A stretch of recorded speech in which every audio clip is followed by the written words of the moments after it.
Coach Rod is in the house. Coach Rod is back in the house. I hope this thing don't fall like it did the last time. Oh, please. Cause I ain't got time for no game tonight. And I'm trying to tell y'all, but tonight it's gonna be on and popping tonight, boy. I'm gonna hit hard tonight. It's gonna be one of those nights.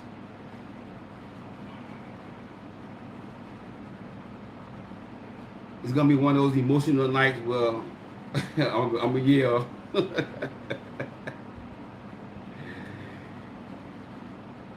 It's gonna be one of those emotional nights where some folks gonna get offended, and I don't purposely do that, but I speak the truth. I'm real, and when you real, folks get offended,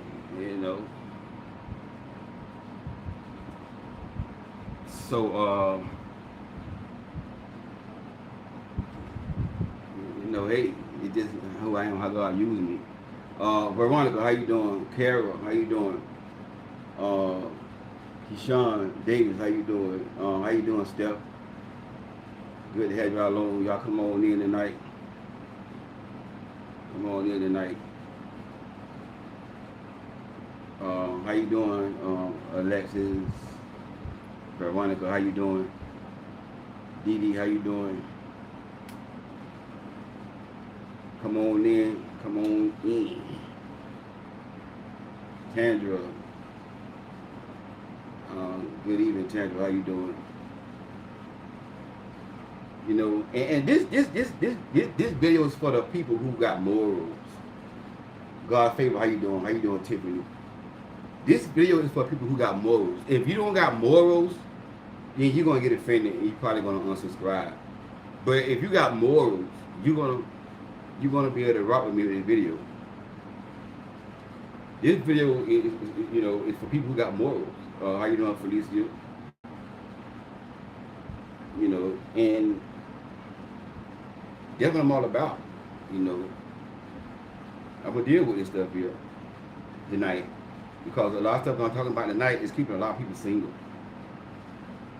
A lot of people single, a lot of singles out there, a lot of single women out there. Men complaining about women, but I'm not bashing men, but a lot of men gotta tighten up. A lot of men gotta tighten up because everybody said it because I'm gonna talk about that later on. About man problem. I'm gonna talk about that later on. Why me and a lot of men bump heads. They think I be man bashing. One man said, why you always uplift women and put down men or blame men? Something he said in the comment on my Facebook.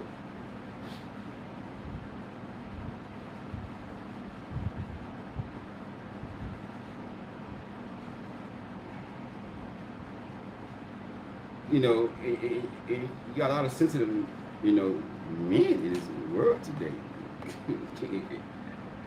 But if y'all grew up in my era, how I was raised, how you doing, Liz? And how you doing, Michelle?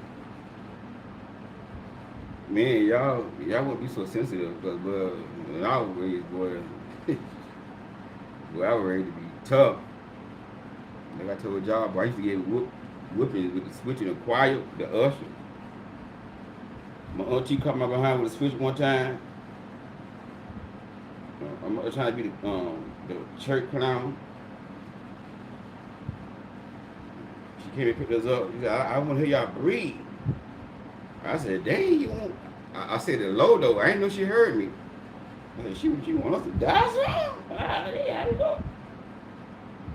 And back in the day, they used to call me Shad. Shad, I'm going to get you. But she was driving. She couldn't get me then. So I thought she had no forgot. When we got to church, she had no forgot. Child, when you got to church, she told me, what? When I say be quiet, bop. You know how the old folks used to beat you when they talk with it. When I say be what, I mean be. That's how I was raised. But that's why I'm the man. Thanks God favor. But that's why I'm the man that I am today now. Because I was raised in a generation. The culture wasn't like the culture that it is right now. The culture was different when I was coming up. The culture was different when I was coming up. And for some reason, those old school values and they stuck with me. I was raised in a culture where your mom would tell you to go get a switch to beat you. And I used to go get a little, go get me a switch. I used to go get a little small little switch. Don't play with me. That switch ain't big enough. We had to go pick our switch out to get a whooping.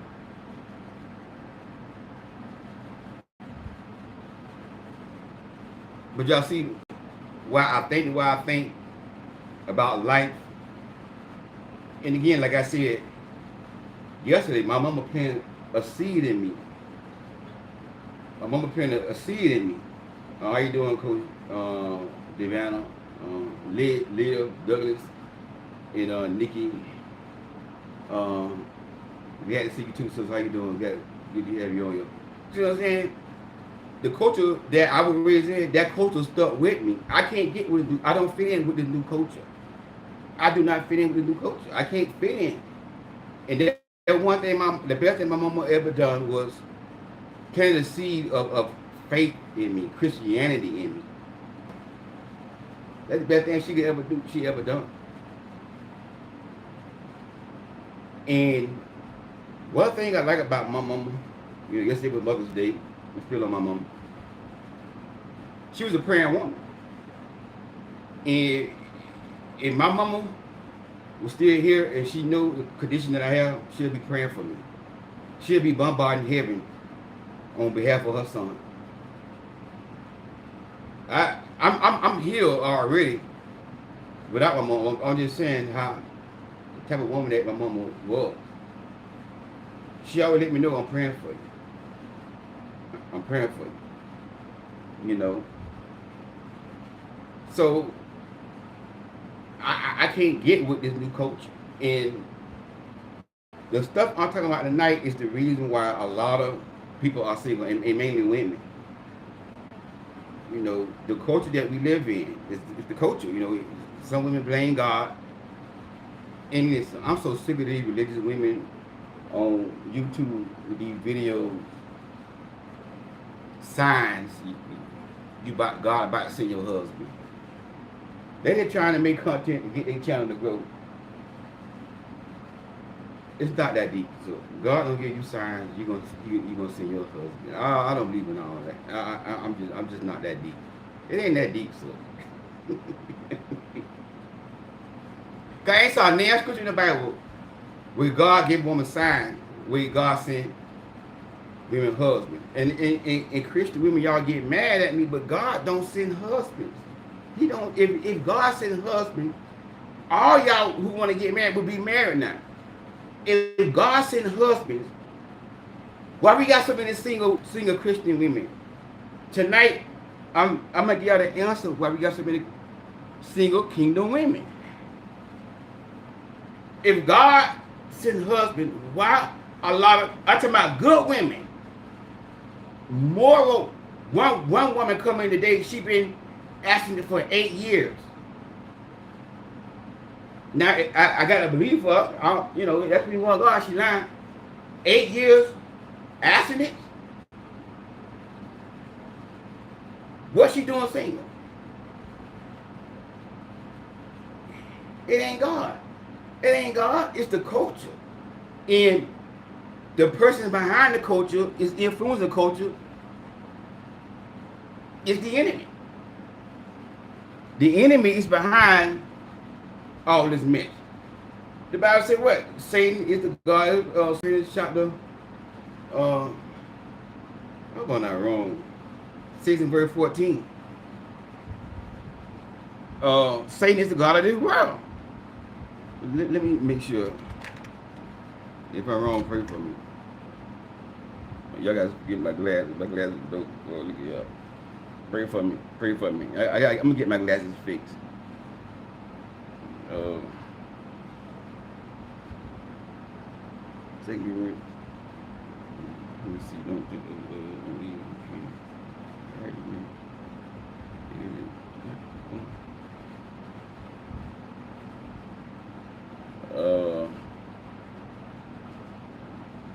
oh, gee.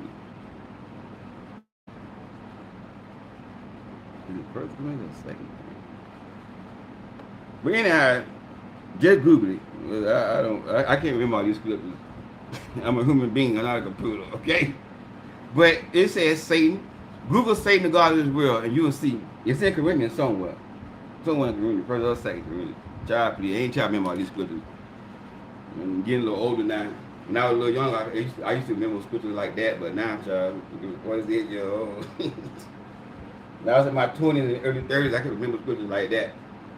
But it says in the Bible, just Google Satan, Satan is the God of this world, blinding the eyes of those who don't believe. And he behind all this stuff. He the reason why you single, not God. Because I had women emailing me crying, Coach Rod, I've been asking it for a long time. Why God forsaking me?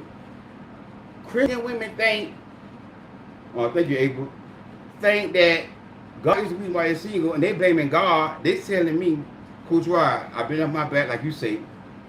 So a lot of Christian women think if I stay off my back, God gonna reward me with a husband. It don't work like that. So it's the culture that we live in. The culture that we live in is we live in an immoral culture. And this culture is worse than Sodom and Gomorrah. It's worse than Sodom and Gomorrah, in my opinion. It's just like Sodom and Gomorrah. Thank you, 4 and 4. I know it's in Gomorrah. He behind all this mess that's going on. It's not God, God will for you to get married. He wants you, if you desire to get married, because I've heard Christian women say that here, everybody not calling marriage. That's not true. That's why a lot of y'all single, because everybody not. I hear Christian women say so much stuff while women are not married, and all this stuff is not true. Everybody not called a marriage. There's no such thing as being called a marriage. If you, according to 1 Corinthians chapter 7, now I know this here for a fact. 1 Corinthians chapter 7, verse 1 said, I wish every man was like Paul said, and don't never touch a woman. But when I read that, I'm like, Paul, you crazy. I'm gonna get married. Tell me so.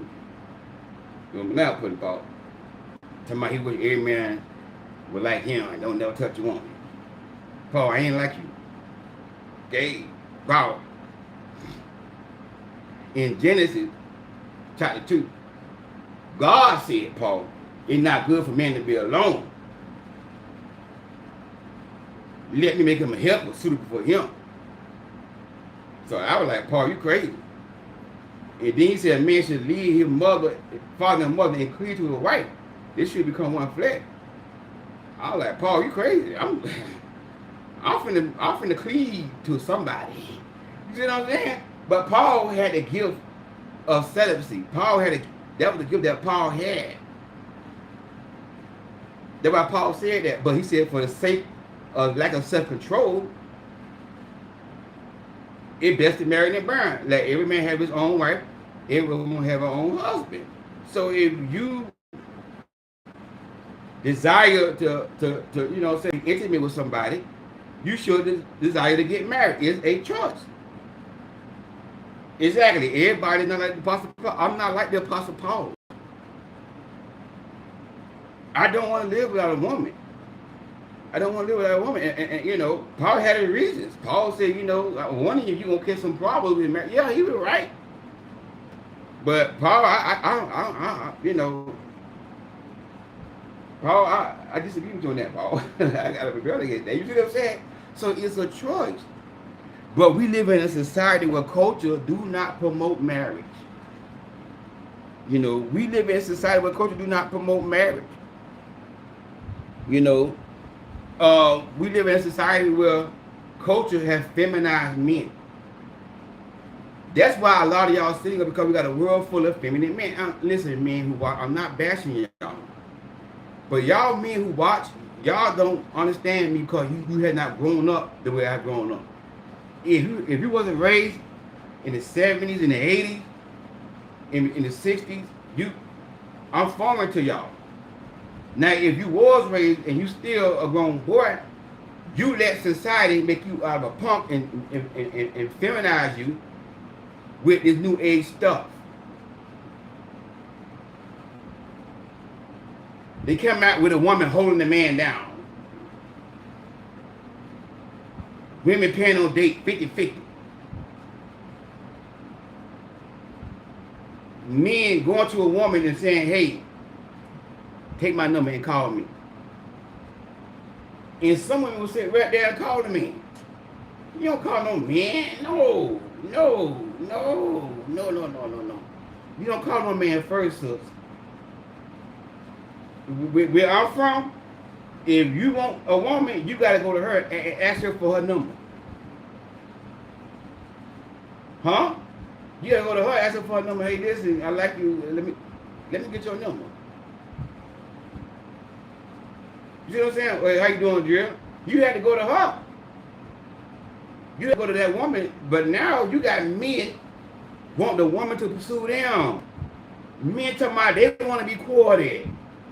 Feminized. Men talking about they want to be courted. This is why a lot of y'all single, because men don't know how to lead. Not all men. Some men do. I'm not saying all men. And the reason why, because they weren't raised right. They don't understand leadership. They never saw leadership in their home. And y'all like, I waiting on Boaz. Chappie. Boaz in this generation.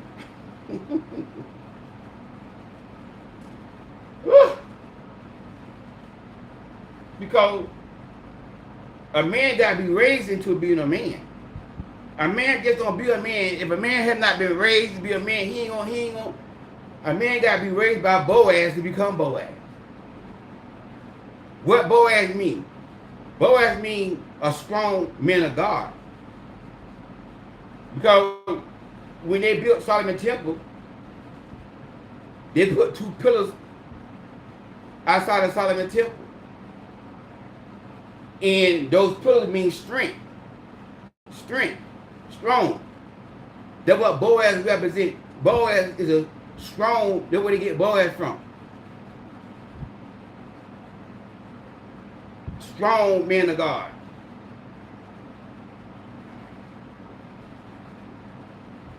I'm talking about a real man of God now. And listen. We live in the era where people are taking the Holy Bible. It's not the Bible, but the Holy Bible. Using the Holy Bible to pacify their sin.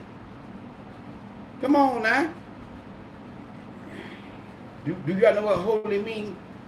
Set apart for the use of God. Different. Sacred. Purified. Sanctified. But see, some of y'all never heard that. Not all y'all, but some of y'all never heard the word sanctified. Y'all had sanctified. But back in my day, we used to hear it all the time. You know. Now listen.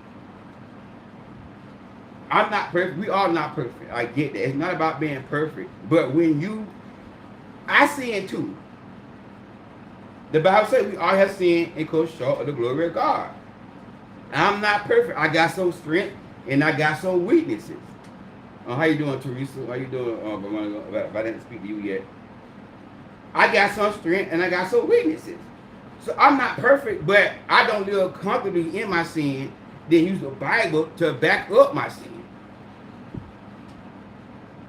For Romans 7:24, Paul said, "Oh, miserable man that I am." Paul said, every time I go do good, evil always present. Paul said, I want to do good. But that what I want to do, I don't do. But I do what I don't want to do. That means you wrestling with it. You struggling with it. Your flesh. You sin, but you're not complacent with your sin. How you doing, Bridget? You see what I'm saying? I go to God about my sin. Y'all know me. I'm transparent. I'm transparent. I'm a kingdom man, but I'm not strong in every area. I got some weaknesses, and I got the Apostle Peter ministry that I struggle with sometimes. God bless you, Sophia. Sometimes I struggle with the Apostle Peter ministry. Apostle Peter, the Bible says he cussed and swore that he didn't know Jesus. When they came to arrest Jesus, the Bible says Peter got a sword and he cut one of the soldiers' ear off. I gotta pray, God help me with that right there. You see what I'm saying? I gotta pray that God help me with that. I got an attitude at times. Not all the time. But you can, you know what I'm saying? For example, I drive trucks. A truck. And when you drive an 18-wheeler, you got buttholes, put it in front of your truck and hit the brakes. It make you upset. And I'm not racist, but the only one who do that is the one who don't look like us, me. Hit a man one. I'm trying to tell y'all, put it in front of your truck and start standing on the brakes. And then when you go in the left lane, because I've been in the right lane, the slow lane, because I only go 65, 67 miles per hour. I'm in the slow lane. You're not getting in the left lane to go past them. They speed up. Get back over, they slow down again. They speed up, get back over, they slow down again. Don't y'all know, sometimes I be cussing them out in my head. Sometimes I call them retarded. So I got to pray to God, I'm telling you the truth. God, please don't let me cuss nobody out there on the road. Please help me control. You see what I'm saying? I'm struggling with my sin. I'm not using the Bible to say, oh, I'm doing wrong when the Bible say they help. No. I want God to change me. Like the song that Timothy Man sing, change me, oh God. Make me more like you. You see what I'm saying? That's my prayer sometimes. We all need help at times. I'm not preaching you gotta be perfect. I get that. But when you're comfortable living in your sin and you don't have no condemnation, no conviction about what you're doing, and you don't use the Bible, come on now. There were some days I said, you know what? I ain't gonna cuss them. They come in front of me and do that right there and slow down. So you know what? I ain't gonna get mad. I'm just gonna let it go. Some days I win, some days I lose. I'm struggling with sin. And what Paul said, oh miserable man that I am, who could deliver me from this immoral, sinful life? Thanks be unto God who through Jesus Christ we have the victory. You know what I'm saying? So it's a struggle in that area. It's a struggle sometimes. You see what I'm saying? So I get we all have struggles and all have faults. But when you got people using the Bible, the Holy Bible, to pacify your sin and say that wrong is right, that I got a problem with that. That's the culture that we live in. We live in a cancel culture, and when you got morals and character and values, you're gonna get canceled. It's a doggone shame. Men don't like women who abstinence in this generation. It's a doggone shame men do not like virgins. Men in the generation, not all men, but some men in the generation despise virgins. And some women do too. I used to watch the Kendra G show. I don't watch it that much no more because I don't like all that sleeping around. I mean, I ain't trying to judge nobody, but that's just me. I don't like all that. Every woman on there, I don't want nobody on there because they all. And listen, I'm not. This is what I'm trying to say. I'm talking about casually. I ain't talking about. Now listen, like I said today, everybody ain't gonna be asking. It's wrong the fornicate. It is. It's a sin. I'm not judging nobody on that. That's between you and the Lord. But when you have casual as a woman and you don't feel no remorse, and you talking about what men do it,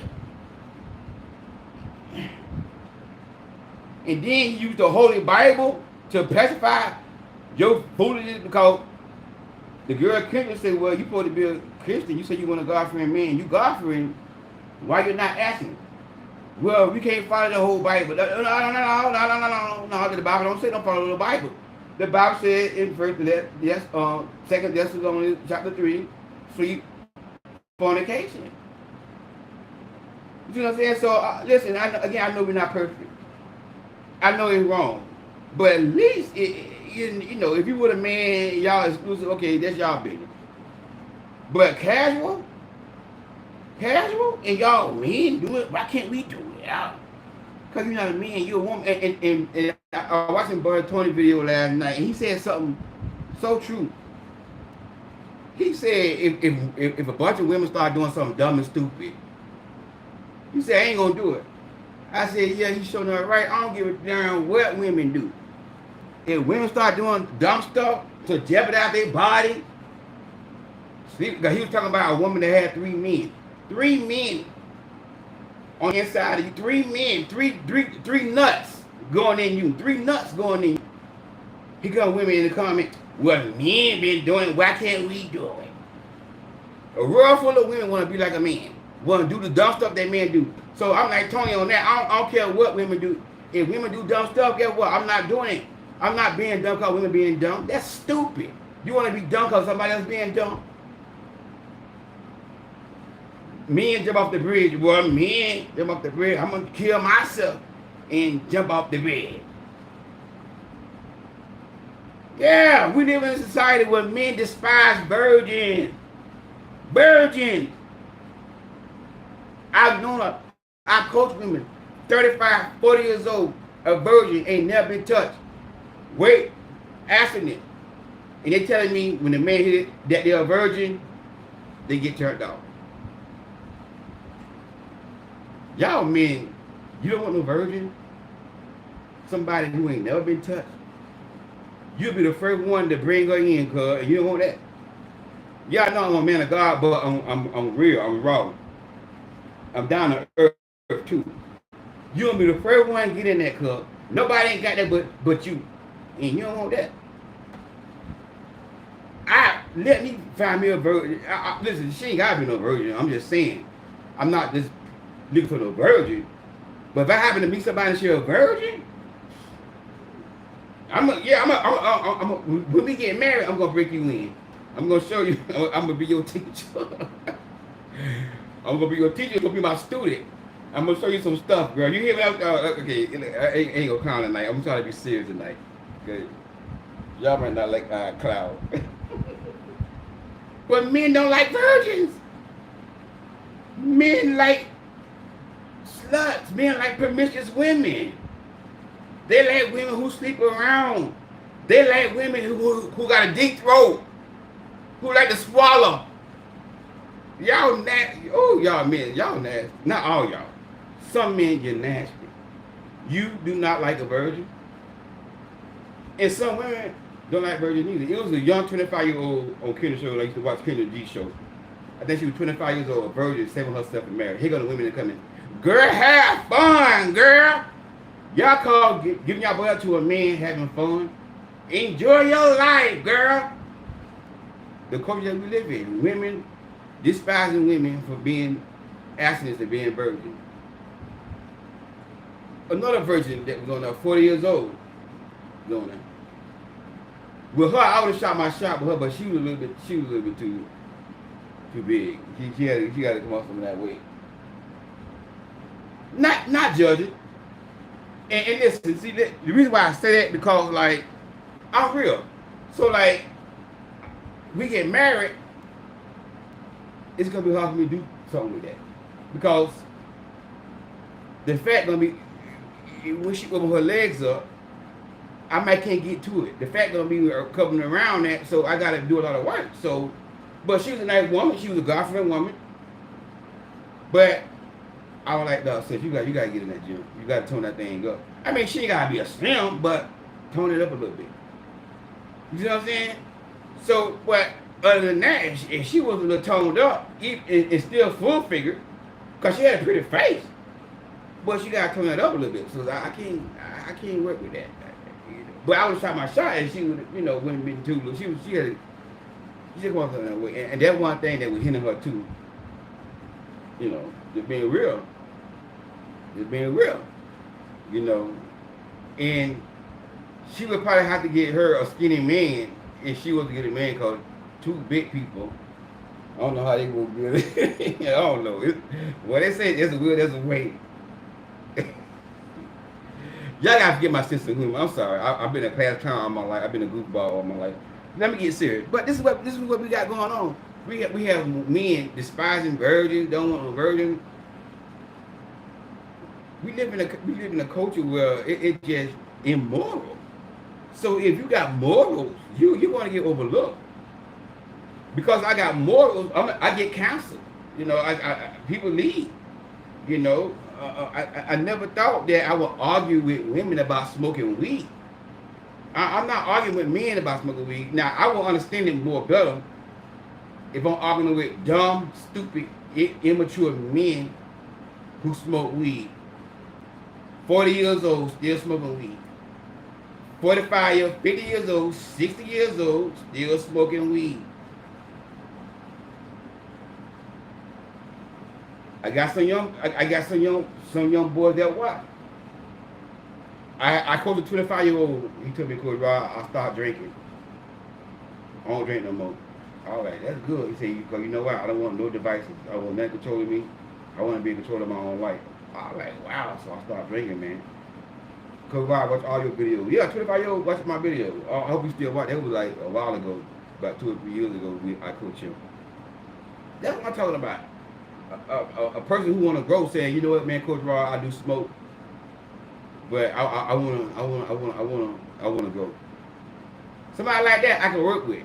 But when you want to use the Bible and use the Holy Bible, you want to use the Holy Bible and say it's all right to smoke weed. And again, women. Well, men do it. Why can't we do it? Because you're not a man, you're a woman. You're supposed to have more sense than the man. You're supposed to be classy. When God made you, He made you to be classy. He made you to be a virtuous woman. He made you to be a woman like the Power 31 woman. Put back the Power 31 woman.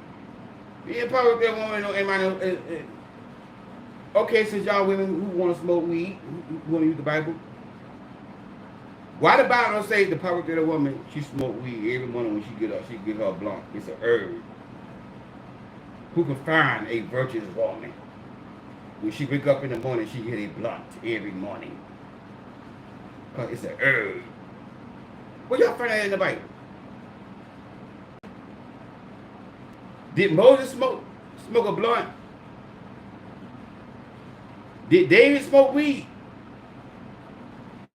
Did the Hebrew boy Daniel, Meshach, and Reshach, and Abednego, did they smoke weed? What Bible y'all reading? What Bible y'all reading? Come on now. What Bible y'all reading? There ain't nowhere in the Bible where the Bible talks about smoking weed.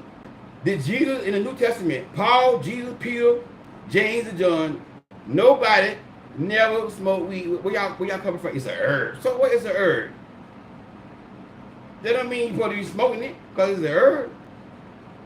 The Bible don't deal with that. The Bible don't even deal with weed. It's not even in the Bible.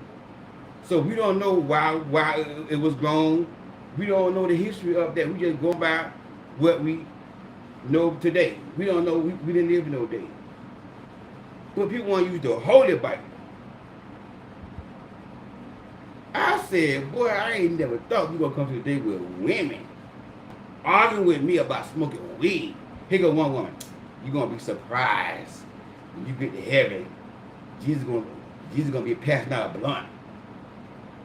I said to myself, girl, you sound so doggone ignorant. You make yourself look so bad. Why would I said, Lord have mercy. That girl said Jesus gonna be passing out a blunt in heaven. But that weed got y'all head messed up. That weed got that girl head messed up. That's that weed. That's that weed talking to her. Yeah. Yeah. Men feminized. Men don't know how to lead. Let's deal with that right there. And again, not all men. I do believe we got some brothers that know how to lead. But you know, the way I was brought up, men was taught to lead. I was around men who led. You know what I'm saying? And if a man lead, the woman 9 times out of 10, not all the time, some exceptions, a woman she was created by God to submit and you know the average woman. Some exceptions, not the loop, but not the loop women though. Not loosey goosey, not the immoral women. See that part of men, a lot of y'all want immoral women to submit to y'all.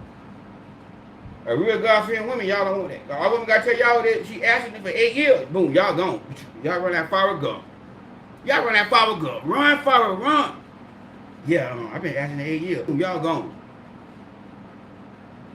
And the one who been asking for 8 years, that's the one you want to, because that's the woman who love herself, respect herself, she got self-control, she ain't got no soul ties.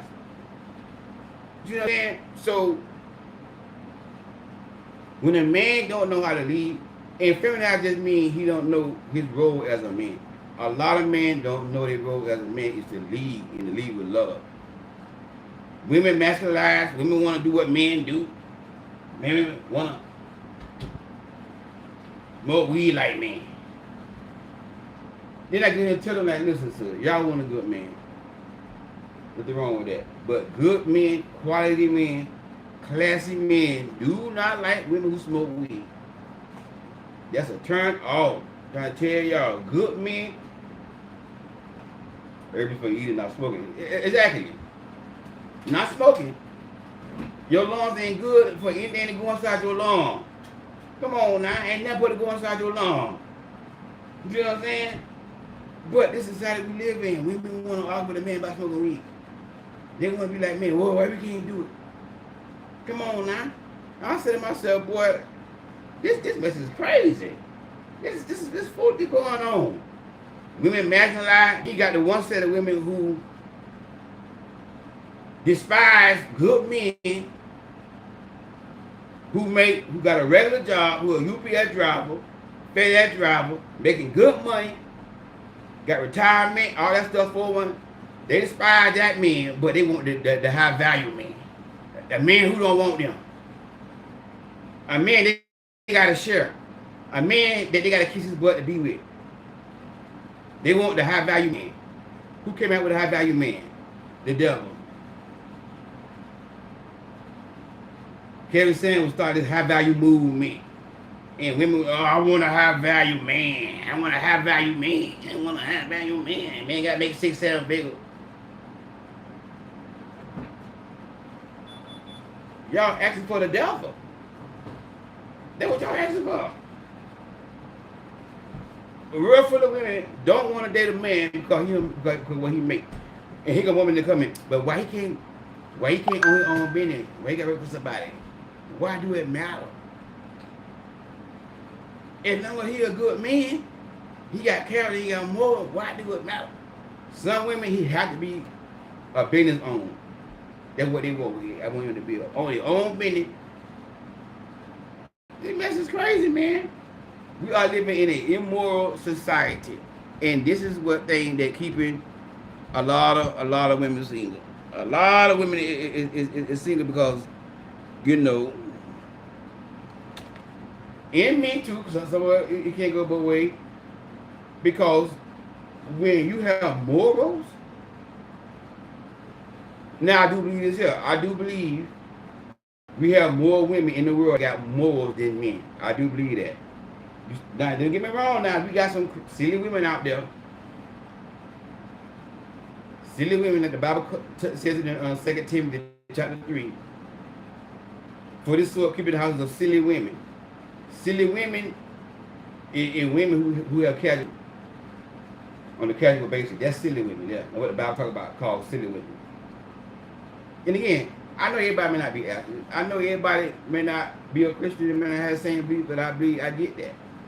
But, you know, casual, I can't stand that right there. I can receive a woman better if she respect herself enough to at least be committed and let a man court her for 6 months and vet the man properly. I'm not saying I agree with it, but I can respect her more because she had some morals about herself, and her and that man is exclusive, they really towards a marriage. I can respect that more than a woman just having casual and just laying down on a casual basis. I don't agree with that, but I can respect her more. At least she got some type of morals about herself. But when you lay down with a man on a casual basis, you really piss me off because you are the reason why a lot of good women ain't getting married. Because as long as you have a world full of women on their back on a casual basis, men ain't gonna never get married. Never get married. Because a lot of women don't require marriage before they get their bodies up to a man. A lot of women don't require marriage no more. Some women do, but a lot of women still out there on their back. They be on here, they be on Kinder Show. Girl, how you doing, girl? Girl, I'm doing good, girl. Girl, what kind of man you looking for? I want a man of God, a God-fearing man. I want a man of integrity. I want a man that's gonna love my kid. I want a man that got a job. Okay, ain't nothing wrong with a man that have a job. I get that. You know, do it matter how much money he make? Well, it doesn't matter, you know. How you want him to look? I mean, I'm not into looks, and a lot of say this here, I date a good looking man no more. I'm not about that no more. I just want me a good man. I want me a good man. A man who's gonna pray for me. This what I heard someone say, a man who's gonna pray for me. So later on in the interview, so when the last time you been in a relationship with somebody? 5 years ago. Okay. So you don't have to answer the question, but I'm gonna ask. When the last time you been interviewed with somebody? 3 days ago. I'd be like, 3 days ago. You say you want a God-fearing man to pray for you? Why can't you be with that guy? He not ready. He just a little. I mean, it don't feel bad. Like they like, man, forget it. I'm gonna get my. Well, you say you God-fearing, right? And can you tell him, yeah. So you not present asking it? Well, you're not gonna do everything the Bible say, and all that kind of stuff. Yeah, I'm like, come on, man. That's silly women. Silly women. And that's one of the reasons why I started watching that show, because there ain't nothing but silly women be on there. You want a man to pray for you, and all you do is show your tail on Instagram. Everything you put on Instagram, you show your tail. What? You ain't gonna get no praying man. Or the only praying man you gonna get is a hypocrite. The only man you gonna get that pray for you, he gonna be a narcissist pastor. Because you got a lot of that. Oh, let me talk about the church for. Ooh, I'm gonna get on these pastors.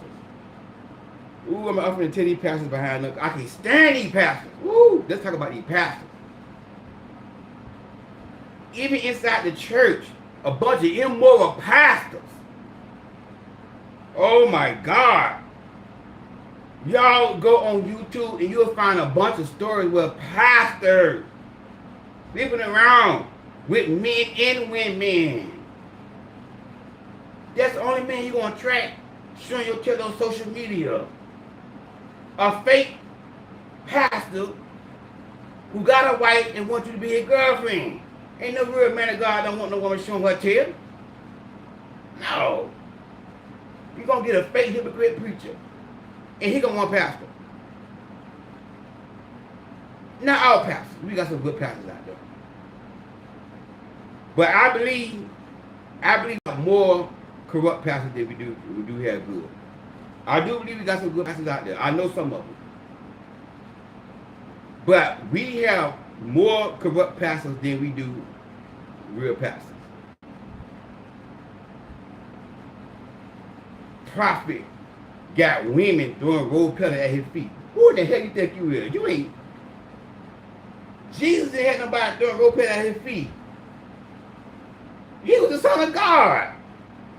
He was the Son of God. Jesus ain't never had women throwing rose petals at his feet. Every time he walked. Nigga, this ain't no commentary. These pastors that come to America go to their head. They gotta come to America spirit. They don't watch Come to America. Now you supposed to be a prophet. And one of them prophesied that Trump gonna win the presidency. God said Trump gonna win. Now listen, I'm not Republican or Democrat. So I don't care who won. I don't like neither one of them, by the way. But if you say God said Trump gonna win, if Trump don't win, you're a liar. You prophesied, sir. Oh, he just made a mistake and missed God. Ain't no such thing as made a mistake and no miss God. Samuel in the Bible never made a mistake and missed God. The Bible said everything Prophet Samuel said came to pass. Everything he said, he never made a mistake. A real prophet do not make no mistakes. Everything they say is going to come to pass. The man lied and said God said Trump going to be the next president and Trump lost. And then the man got women doing rope at his feet. And you got ignorant people following behind. This man got a lot of platform on Facebook. I ain't going to say his name. Y'all might know what I'm talking about. I ain't going to say his name. This man got a lot of platform. You know. And mainly women, because men we know faith. Not too many men gonna follow that.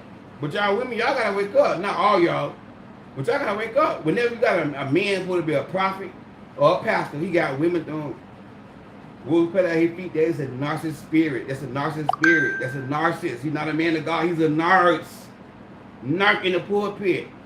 Do you understand me? The Apostle Paul was called up to the third heaven. Paul was called to the third heaven. Paul, his handkerchief healed people. Paul's shadow healed people. The Apostle Paul was the most powerful man the face of the earth next to Jesus. And Paul ain't never had nobody throw no wool pad at his feet. Paul was humble. Paul was the most humble man in the Bible. But you got narcissists in the church.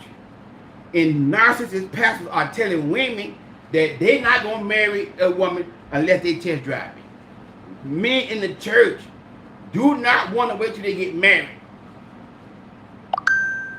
Men in the church, not all of them, but a lot of men in the church, they are worse in the men on the streets.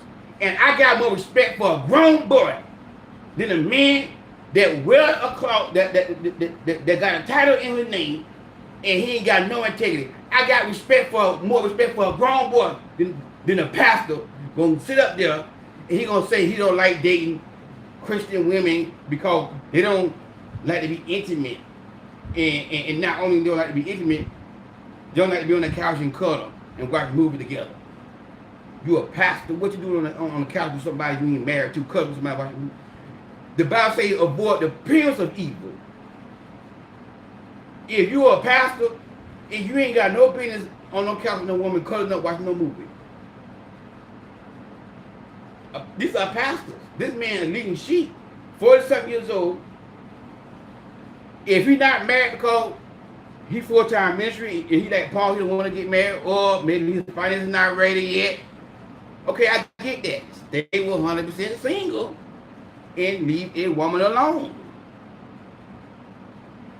But if you want to cuddle with a woman and you want to live with a woman, get married, Negro. Get married. Pastors. I saw this on the lady's show, I forgot her name.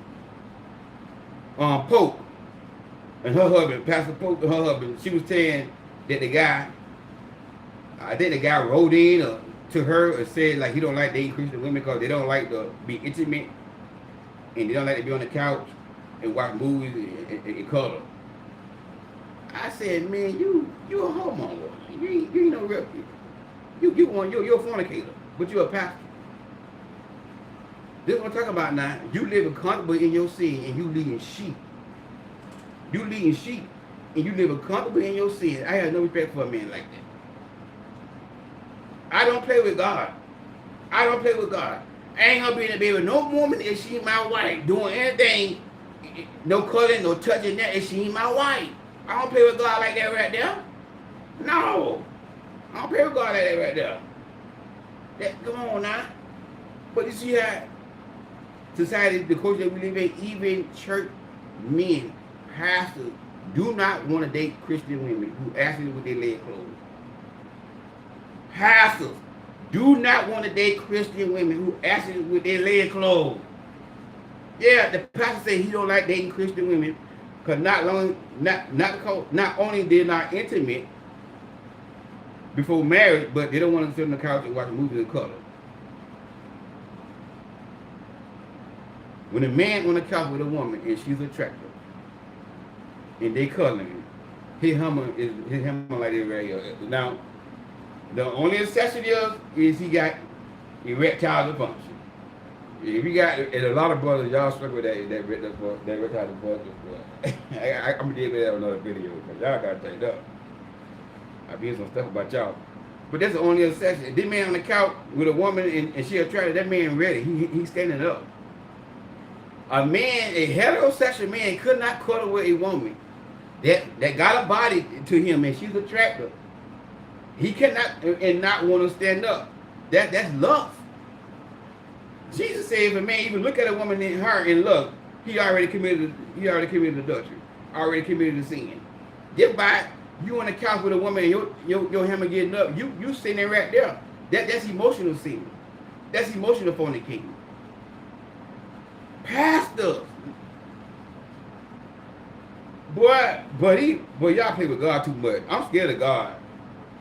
I'm scared of God. I know somebody. She was with the man for like 7 years. I think she about in her 50s, early 50s. This man was with her 7 years. The whole 7 years he cheated on her. He got narcissistic behavior, very narcissistic. Cheating on her, cuss her out when she catch him cheating and put her down like narcissists do, lower self-esteem down. She told me this man do baptism on Sunday. I said, Lord have mercy. I said, what? You do baptism on Sunday, Coach Rob? I was like, who his pastor is? Who his pastor is? His pastor don't know that man. I mean, the pastor ain't got no living in the spirit. You gonna let a man live a life like that, and you gonna let a man back? Cause he was the pastor. He was up on the pastor. He was like an elder or a minister at the church. You let a man back a holy, sacred ceremony of baptism, and this man living in sin with a bunch of women. This man baptizing people on Sunday. I said, boy, y'all. I said, y'all good, boy. Y'all, I do not play with God like that right there. If I ain't living right, I'm gonna sit myself down. If I'm doing wrong, I'm gonna go to God and set myself down. If I do fornicate, like I said, my plan to be asking before I get married. If I mess up before I get married and I fall, I'm gonna go live. Y'all know I'm transparent. I'm gonna go live. I'm gonna tell y'all.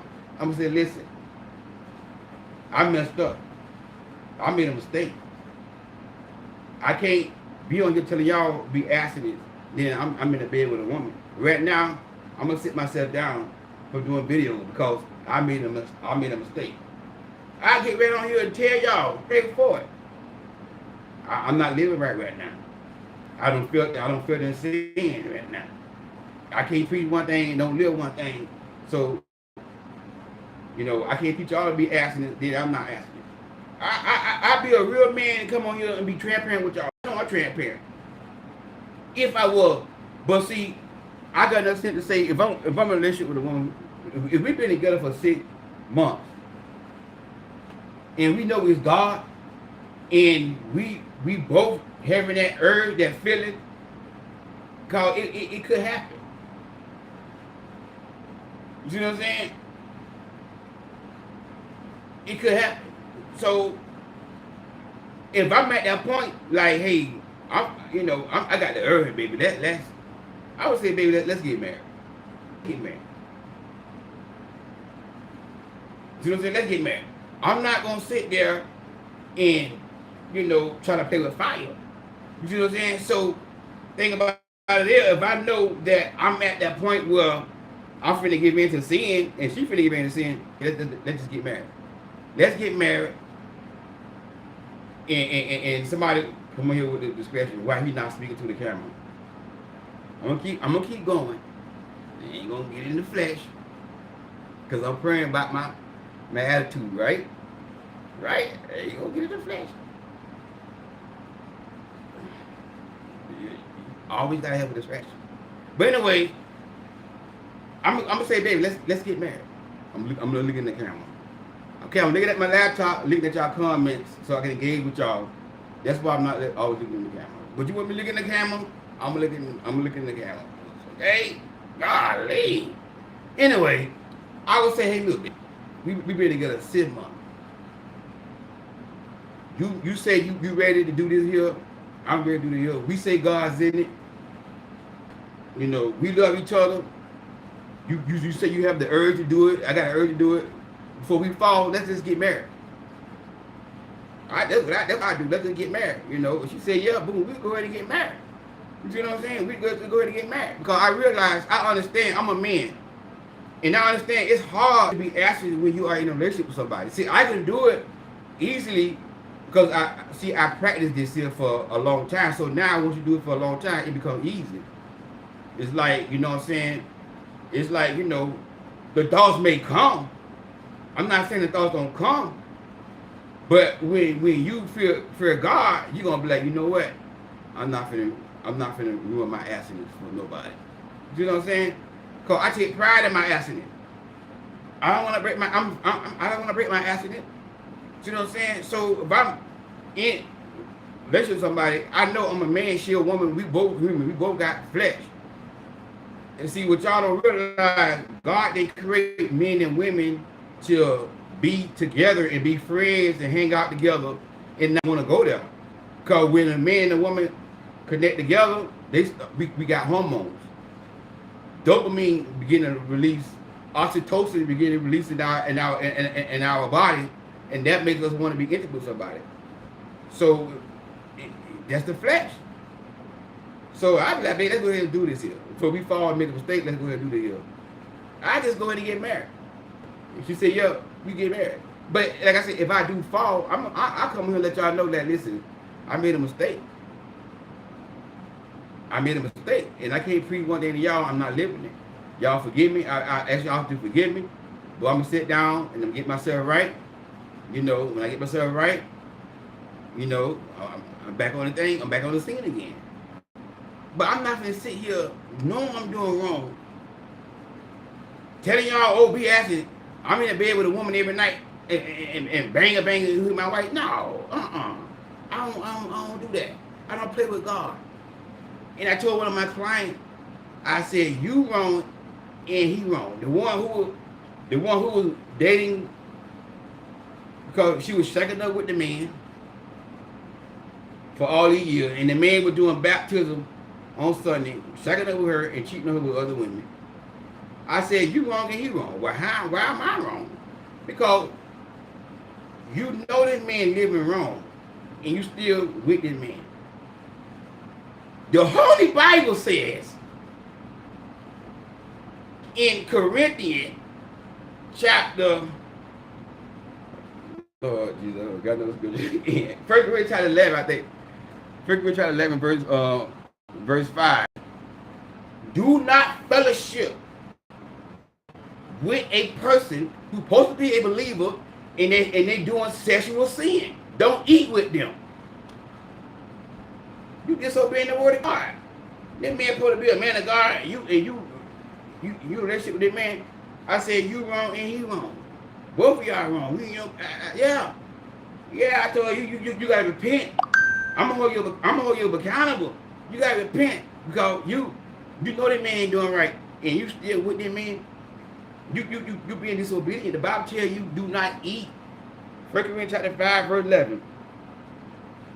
Somebody correct me. Somebody back me up if you know what I'm talking about. Go ahead and put the scripture in there. When Paul said, do not fellowship with a person who practices any type of sin. Paul said, it's better for you to fellowship with a non-believer than to fellowship with the one who is a believer who ain't living right. Because you had a man in the church, I think it was Corinthians 5, 1 Corinthians chapter 5, verse 11. You had a man in the church, he was messing around with a mother-in-law, something like that. He was messing around with a mother-in-law. And Paul said, kick him out the church. Kick him out the church. Do not fellowship with this clown. New Testament, God don't play that, man. God don't play that. Anybody that's living in sin and you connect to them, if you know they're living in sin, God say, stay away from them. God don't play. God gonna get you too. And you don't believe me, read the book of 1 Samuel. When you know the story, Samuel's mother dedicated Samuel to the temple. And he was raised by the priest, Eli. He was raised by the priest Eli. Eli had 2 sons. And they weren't doing the offering right, and they were sleeping with the women in the church. But because Eli did not rebuke his son, correct his son, God told Samuel the prophet, go tell Eli I'm going to destroy him and his son, the whole family. Eli ain't did nothing wrong. But because he did not do what God wanted him to do, because he did not correct his sons, God killed him too. God don't play. God don't play. So I told her, "Sir, get from that man to this is what I tell my clients. Get from that man today. Don't have anything to do with that man. Because you might get the judgment of God on you. Because the judgment of God coming. It's coming. If you in the way, if you could, he gonna get you too, because you involved with somebody and God telling you do not fellowship with a person like that. But some people, they want to pray for people who doing wrong. The Bible didn't say pray for them. Oh, coach, and a lot of times when I talk about pastors who not living right, pastors who got women, girlfriends, and they got a wife, here come a woman. Coach, Lord, don't talk about the pastors like that. Pray for them. They get on my nerve. Ain't nowhere in the Bible where the Bible told me to pray for a pastor who living a lifestyle of sin. Not to have one affair and do like I said, hey, to the congregation, I'm sorry. I made a mistake. I had an affair with my wife. That's what a real man would do. Okay, I get that. I know we're going to make mistakes. We ain't perfect. But I'm talking about a pastor who live a lifestyle. It was a pastor on Life Fix My Life. Had about 30 women in the church. And married. I'm talking about stuff like that. Living a lifestyle. Or cheating on his wife. The Bible didn't say pray for them. Where y'all get that from? Oh, Coach Rod, pray for them. Don't judge them. No, Paul said judge them. Paul said you judge. Paul said in 1 Corinthians chapter 5, read that whole chapter. Paul said God judged the ones on the outside of the church, and the Christians judge the ones on the inside of the church. Paul said judge a man or a woman who living a lifestyle of sin. Paul said judge them. Come on now, where y'all get that from? Pray for them, Coach Rod. And that's why these pastors do what they do, because they know they can dog out women, and guess who wants to support them more than anybody? Women. They know they still have a big church, they still have people coming and giving them money, and they gonna treat their wife, and their wife, she gonna stay, and they gonna sweep everything above the rug, and he gonna church for pray for them. But guess what? God gonna get you too. If you know that pastor doing wrong, you praying for him, you supporting him when he doing wrong, guess what? God gonna get you too. So me, I don't play with God. If I'm not right, I'm sitting down. I'm not perfect by far. Like I say, yeah, we all have struggles. It's a struggle though. It's a struggle. I got some weaknesses. Yeah, I ain't gonna say to you I ain't got no weakness, but I don't like the way I am. I ask God every day to help me become a better person. I'm not comfortable in my sin, in my wrong. All wrongdoing is sin. If I get mad while I'm driving my truck and call somebody retarded, that's a sin. That's a sin. The same thing that the pastor's doing. We both sinning, but at least I'm praying to God for help. I'm praying to God change me. I'm not comfortable in my sin. But they around here and they saying living a lifestyle and don't even feel bad about it. Just cheating. No condemnation, no guilt, no shame. I mean, come on now. You a man of God? Come on now. Oh Lord, Lord have mercy. And let me deal with it right here. Now you got pastors co-signing on men like it men. You got pastors preaching that God did not destroy Sodom and Gomorrah because of men like it men. I said, boy, these pastors are going straight to you know what? Twisting God's word around. Here comes one pastor.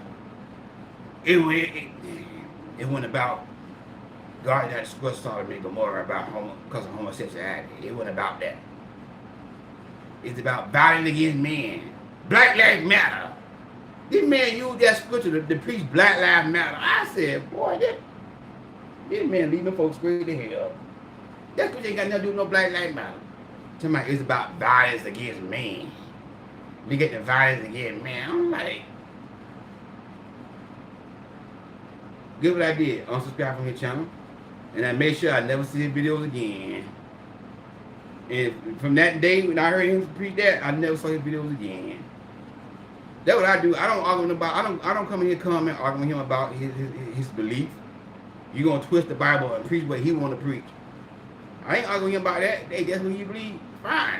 I ain't gonna follow you on that, bro. I ain't gonna argue with you. I know I got to score Sodom and Gomorrah.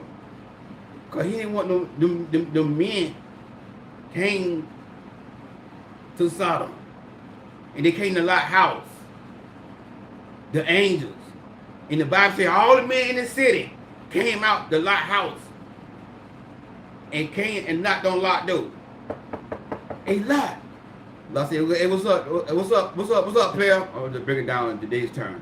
What's up, player? Hey, Lot, come here, dog. Lot came to the door.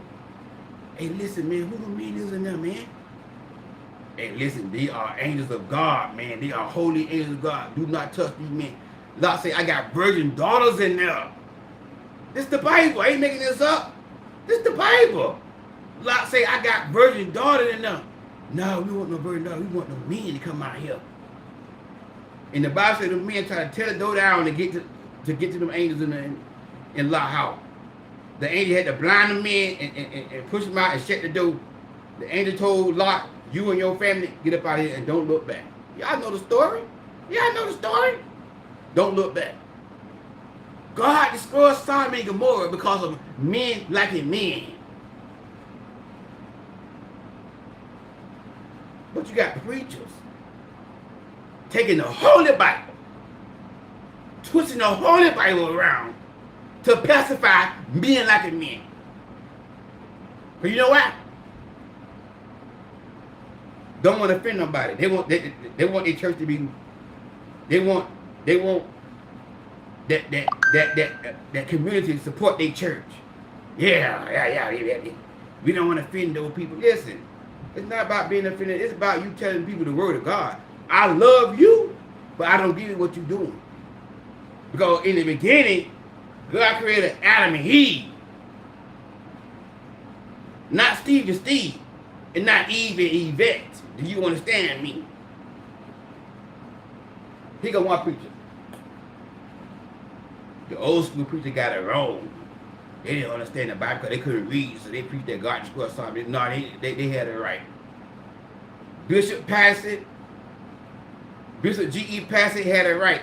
That one, Bishop Passett was my favorite old school preacher because he's the only one, not the only one, but Passett he would be on live television and Passett would tell you it's wrong. Passett would tell you in the last message that he preached, he talked about that same old thing. I watched the last message that Passett preached. And Passett, he always stood up against that right there. Another preacher I like, he about the same age as I am, pastor out of Dallas, Texas, Herman Murray. Herman Murray, he'll tell you straightforward. That lifestyle, Herman Morris, when he preach, he tell you if God made you a man, you a man, you supposed to be with a woman. That's why the only young preacher in this generation, not the only one, I'm sure you're not the only one, but he very few preaching against that lifestyle.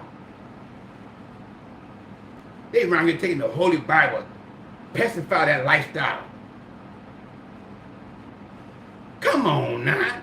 Talking about God in Square Sodom and Gomorrah because of men like it men. What shut up? God ain't want them angels. You know what would have happened if them men would have laid with the angels? Them men, they could have, God didn't want them men laying with no angel. Talking about the old school preacher, you know, Pastor know what he was talking about. Pastor was an old school preacher, and he know his word. And that one thing about Pastor, Bishop G.E. Pastor, he stood up for what's right. He preached a holy standard. Pastor, he didn't even like men hitting women. Pastor said a real man don't hit women. Yeah, that's how he preached. Pastor said a real man, if you're a real man, you don't hit no woman, you don't hit a real man. That's how Pastor used to preach. Old school preachers. I love them old school preachers. That's how I worry about the old school preachers. They didn't come with this new age, these new age preachers around here preaching that God. Come on, you need to sit y'all tail down somewhere. If you suspect, if you're a pastor and you don't believe that God destroys Sodom and Gomorrah because of men like it men, you are suspect, sir. Something wrong with you. You like men and women and you're a pastor. Repent. God destroyed Sodom and Gomorrah because of men liking men. Period. The culture that we live in, even me in the church liking men. And you wonder why we got a bunch of single women out here.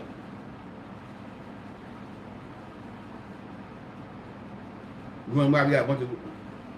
My point is, we live in a culture where if you got morals, you got character, you got any type of you know what I'm saying, self-love, respect for yourself, you're going to get canceled. You're going to get overlooked. You're going to get overlooked. I get overlooked. I get canceled. Because people don't want to hear about morals, how to grow character, how to develop and build. They always say, iron sharpen iron. But they don't want to go through the process of being sharpened. They don't want to, because when you get sharpened, it hurts. You ain't gonna like it all the time. You gonna feel some pain. You see what I'm saying? I had a man to sharpen me. That's why I the man I am today. My former pastor, before he passed, he the one made me a man. He the one helped me become a man. He the one helped me become a man of character, a man of integrity. If I didn't have a man leading me, guiding me as a young man, because I was a young man. When I joined the church, I was 18 years old. I was not joining the church. I started preaching when I was 20 years old. When I came 20 years old, I started preaching in his church. He didn't want to talk to me about integrity. I ain't know what integrity was. I ain't even heard about no integrity until I started going to his man church. And this man preaching about integrity. This man sit me down when I'm doing wrong, telling me when I'm doing wrong. When I was married and watching nasty movies, he set me down. You can't preach and watch nasty movies. You gotta set that example at home first. So, Doc, you gotta sit down. When your wife told me about you watching the nasty movie, Doc, you gotta sit down. Yeah, that's how. When I was a young preacher, I made a lot of mistakes. I used to be a young preacher and addicted to nasty movies. I'm a living witness right now today. Men, God will deliver you from them nasty movies. I promise y'all. It's been so long since I watched them nasty movies. I don't even watch them nasty movies no more. But I had to work on myself. I had to ask God. I said, God, I'm tired of doing that right here. I used to be I'm telling y'all, I used to be a mess. I wasn't a man that I was like that right here when I was younger. I was a young minister, but I used to be a minister going to a strip club. Yeah, going to the strip club and married. When I get married to my wife, I ain't, my ex-wife. And I got mad at her. She wouldn't give me none. I used to go to the strip club, and ain't, I ain't really want no lap dance. I just want to be in the presence of a beautiful woman, and they just sit on my lap. I buy a drink, we talk. I talk about my marriage, my wife. I just want to hear them give me compliment. I just want to hear them praise me, even though I'm paying them to do it, even though they're a stripper.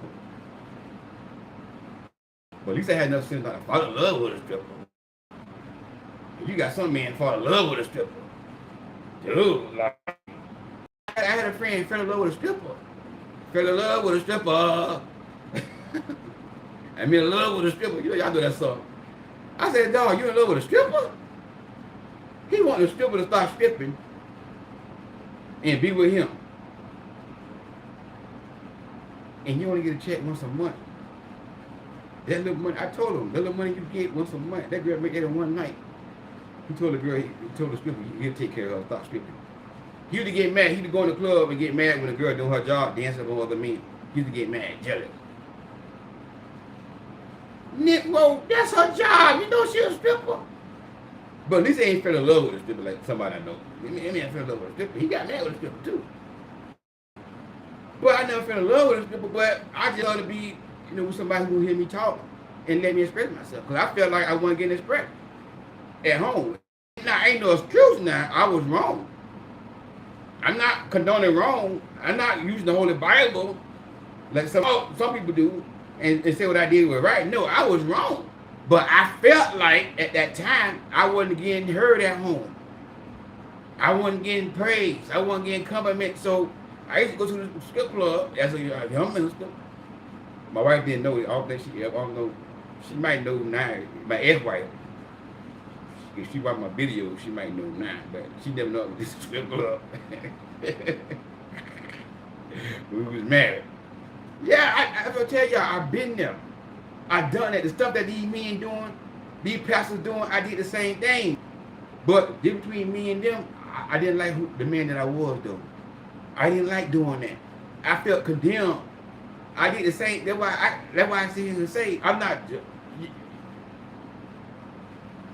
judging, yeah. But the difference between me and them pastors, I told God to change me. I told God I don't want to be this way no more. I'm tired of being a hypocrite. Yeah, I'm being real with y'all. I did those things too as a young minister, but I wasn't happy. I wasn't happy in my sin. God had to clean me up. God had to deliver me from the strip club. It been so long. It been years, like maybe about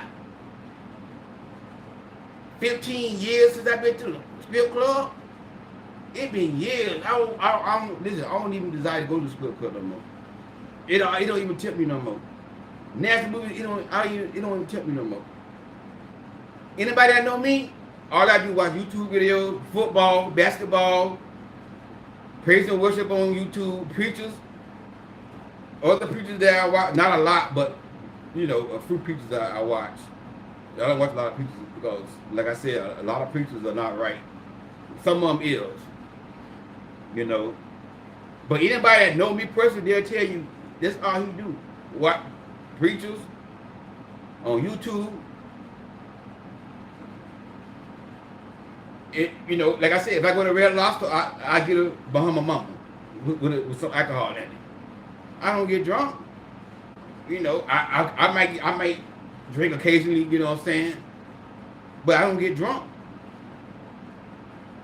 And like I said, when I was in the hospital, they asked me all the questions about my health, my history, and all that here. Do you smoke? No. Do you do any drugs? No. I mean, you can tell me, I'm not gonna put you to nothing like I don't do no drugs, nothing at all. No. No marijuana. No, I don't do no drugs. Are you sexually active? Nope. I mean, you gotta be embarrassed about that. Here's the doctor. You gotta be embarrassed to tell me you're sexually active. I mean, I just want to know so I can see this, these. Listen, I'm asking it for religious reasons. What I said, they told you. Oh, okay, yeah. And God know I'm telling the truth. God know I'm telling the truth. I don't do none of that stuff. I don't do none of that stuff. All I do, pretty much, all I do is be on YouTube watching positive stuff, or football, basketball, go to football game and basketball game. I'm close to Miami, or I live in Miami, so I'm a Miami Heat fan. I like going to Miami Heat games. I like going to my favorite. That's all I do. Sports, basketball and football. That's I don't know. Look, I don't have no vices, no strip club. I don't watch nasty movies, nothing like that right there. If you get any one of my vices, if you go on my YouTube channel, it gonna everything that, cause you know on YouTube everything you watch, that's what they gonna, everything you watch and search, that's what's gonna pop up on your thing in the algorithm. You ain't gonna see no nasty stuff on there. All you gonna see is football videos pop up, truck driving videos pop up, Pastor Vernon video pop up. That's all you gonna see popping up on my screen. You ain't gonna find nothing on my devices. You go on my Instagram, you ain't gonna find me following Instagram models. You go on my Facebook page, all you gonna see pretty much beautiful kingdom women, and they most of my Facebook friends, they are women. Kingdom. I got some men, but they like my homeboys. We go to school together. I know from the hood, they on there. I got some cousins on there, but the majority of my Facebook friends, kingdom women, not women who dress inappropriately, not women who show their tail. I got a few on there, that saw me on YouTube and they friend me on Facebook. So I set their friend request, and they some of them are a little bit off the chain where they carry. So, and I'm not judging, I pray for them, but it's just a fruit. You know what I'm saying? It's a fruit. But the majority of my Facebook friends, they kingdom women. They don't been there showing themselves. A lot of them do videos themselves. They pray. They prophets. Prophet is. That's who I know on my Facebook. Cause you know why? I don't need no distractions on my. I don't need to be on my Facebook and a woman come on there showing herself. I don't need to be on Instagram because that gonna get me. I'm still a man. I bet I could go a whole week and I don't even know how to be on Instagram. I can go a whole week and don't even log on to Instagram. Cause Instagram, it'll get you in trouble, boy. It'll get you in trouble. Why? Because I'm trying to live a clean life. Again, ain't perfect, but I try my best to live clean. I make mistakes, yeah. But I struggle with sin, though. I tell God to clean me up. Every time I get a chance, God clean me up. I don't like this right here about me. God, you gotta help me change this right here. But I do the work though. I done the work on myself. I told God to clean me up from the nasty movies, clean me up from going to the strip club.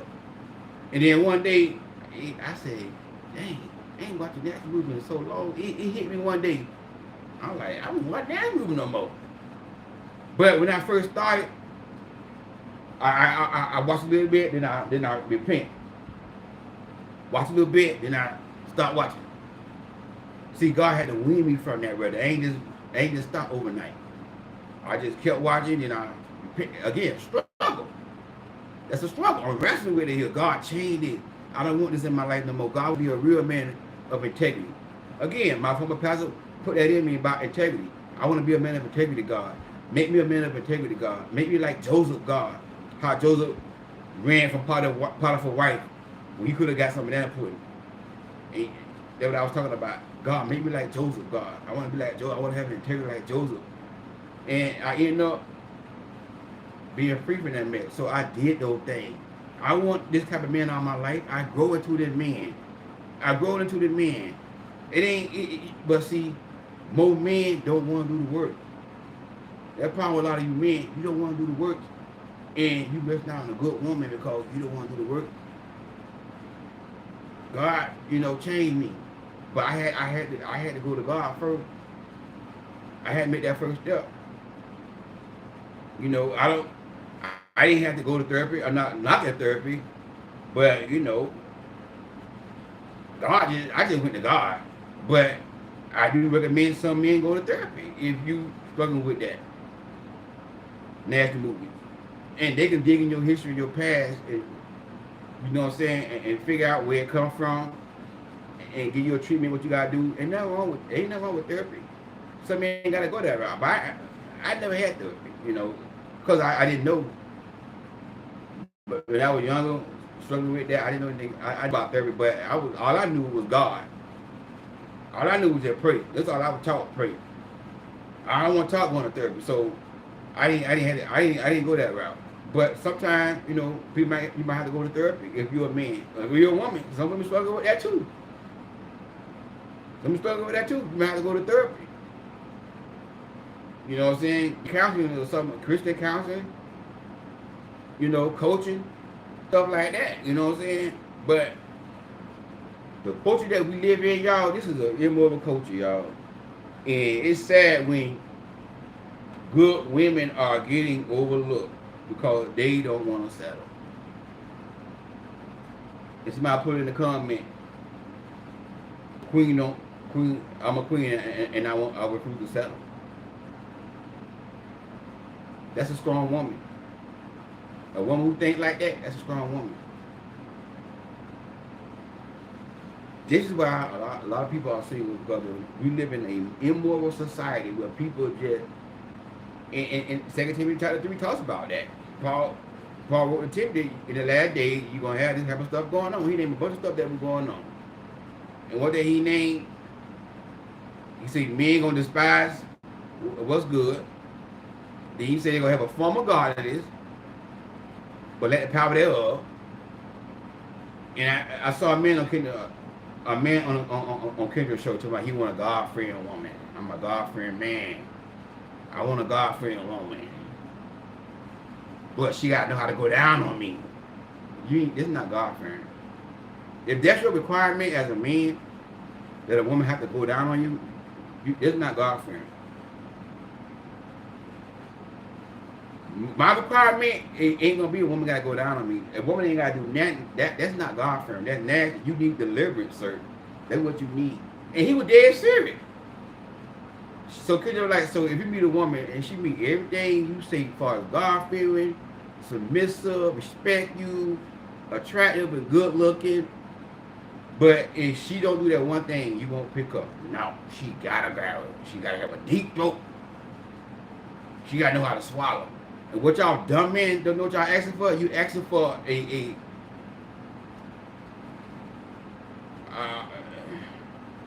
woman that said herself. That who swallow real good. That who had deep throats. The only woman gonna be good at doing that is women who on back page. Y'all stupid as hell with that dumb stuff, man. That is so immature. You got to grow up. Stop watching those movies. And pick you a good woman. Forget about that stupid stuff about swallowing you. That's dumb. That is so dumb. Ignorant. I mean, you got a lot of men like that. So-called godly men, and they require me a woman gotta. That's stupid. You want somebody to swallow your blood, nigga? You crazy? Y'all dumb. Y'all gotta take the men who say stuff like that. That's why y'all jacked up right now today. Overlook a good women because you looking for somebody to put that in your mouth. Yo, you nasty, dog. You nasty. They ain't got nothing to do with no woman, man. A good woman ain't got nothing. That's stupid. Oh, I can't stand that talk. Talking about you God-fearing. You're not God-fearing. You ignorant, sir. And what you gotta do, you gotta get cleaned up from the nasty movies. A man who talk like that, that's where they get it from. And guess who behind the nasty movie industry? Satan. Let me tell you something.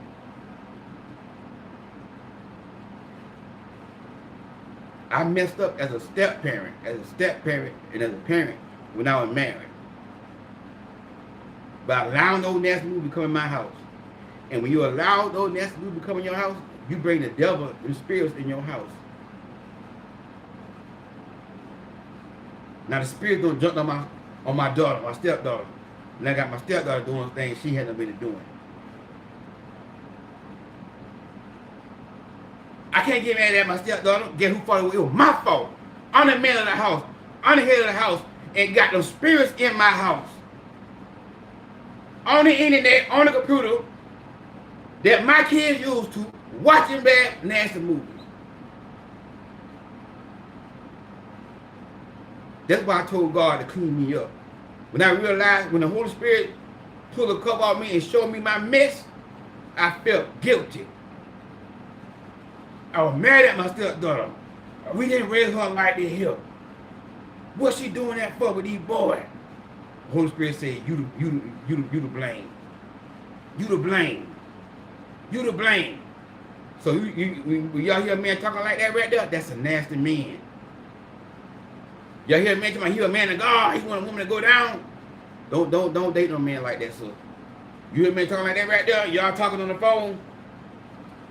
Yeah, I'm a man of God, man of character, I'm a God-fearing woman, I'm a God-fearing man, I love the Lord. He calls scriptures and all that here. Yeah, I want a woman that cook, good looking, clean, smell good. A woman that go down on me. As a woman, you say it again, you say go down on me. Yeah, go down on me. Oh, I don't think, you got the wrong one, sir. Well, why you say that? I ain't with that like going down. Why you? Listen, I don't do that there. Oh, you a holy roller. Yeah, I'm a holy, call it what you want to call me, but I'm not putting that in my mouth. Why you? Listen, God made my mouth to talk and for me to eat and swallow food. He made my mouth for that to go in my mouth. Sir, you got that from the nasty movies. You got a love spirit in you. A woman emailed me. Coach Rod, I like this man. But I've been talking to this man for a while. I forgot how long she talking to this man. I really like him. We had a conversation the other night about him putting him in my bed basket. He wanted it in the bag. And I told him, no, I don't do stuff like that. He called me a holy roller. To me and my ex used to do that. Ain't nothing wrong with that. My response was, you need to tell him to go back to his ex. You don't call me, don't ask me for the advice, because I'm going to tell you something. I'm going to tell you that, listen. You need to tell that nigga to go back with his ex and tell it to go. If she dumb enough to let him put that in her behind, then let her. That's a man. When a man do stuff like that right there, he might, number one, he like men. If he ain't try to men, he gonna try a man eventually. That's number one. Because that spirit is on that man. That's a man with a spirit on him. That spirit so strong on a lot of these men. They want it in the bed basket now. They want to put it in the back there. And then they gonna start liking men if they already don't like men. That's a spirit. That's a nasty spirit, sir. Don't let no man put that in behind. And your God ain't made your gurus maximum for that. That's for you to have a bowel movement, baby. Ain't for you to be out there had no matter jugging inside of you. So if I was a woman and the man tell my son, oh, I gotta do that. I gotta do that to you. I'd be like, sir, you need to go join the LGBT community, whatever their name is. If I'm saying it right, LGBT community, you need to go join them. You need to go join the LGBT community. If you want that in your, you put it in somebody's booty, you go put it in their booty. Not mine. My booty ain't made for that right there, sir. I'm sorry, have a good life. Nice knowing you. But she said, Coach Rod, I really like him. So it's unlike him. I'm trying to tell you, that man got a love spirit in him. He gonna cheat on you with men and women. He go both ways, so you don't want a man like that. And then he gonna try to use the Holy Bible? Talking about you submissive? They use the Holy Bible and tell the woman you ain't being submissive. The Bible says submit. Yeah, they use the Holy Bible. Come on now. Boy, look here, y'all, but this culture that we live in is sad. So I'm gonna encourage y'all who got standards, who got morals, who got values about yourself. Don't bow down.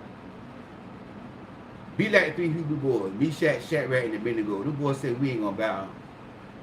The king said, make the thing 7 times harder. The boys said we ain't gonna bow.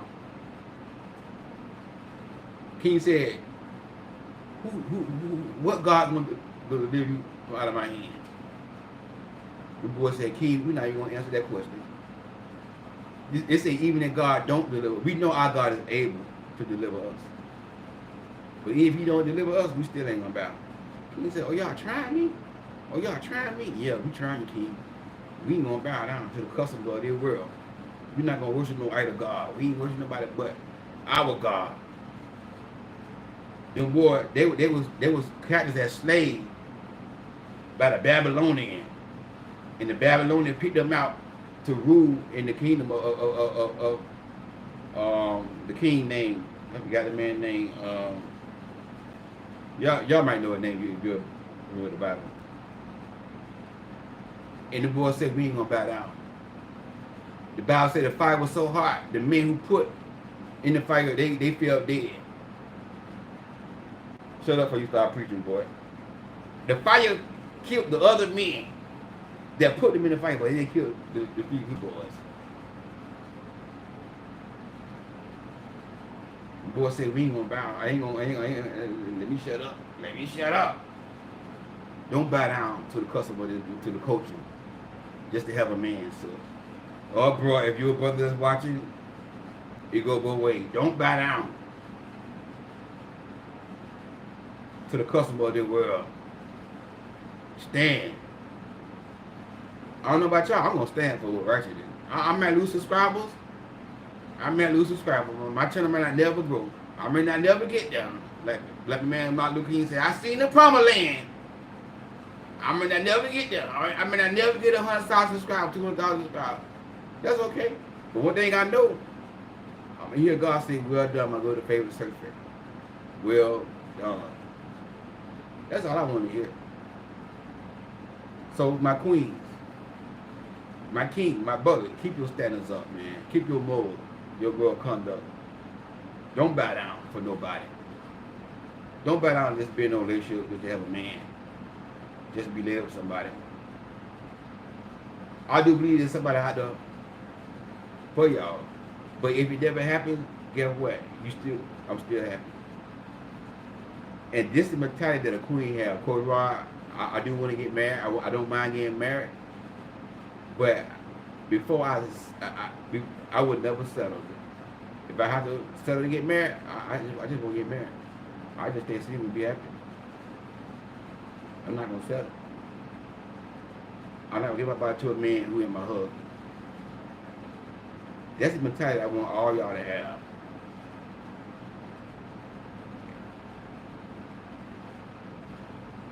I'm telling the young girls, just giving them man body, giving boys their bodies, no job, half a job on the table, no benefits.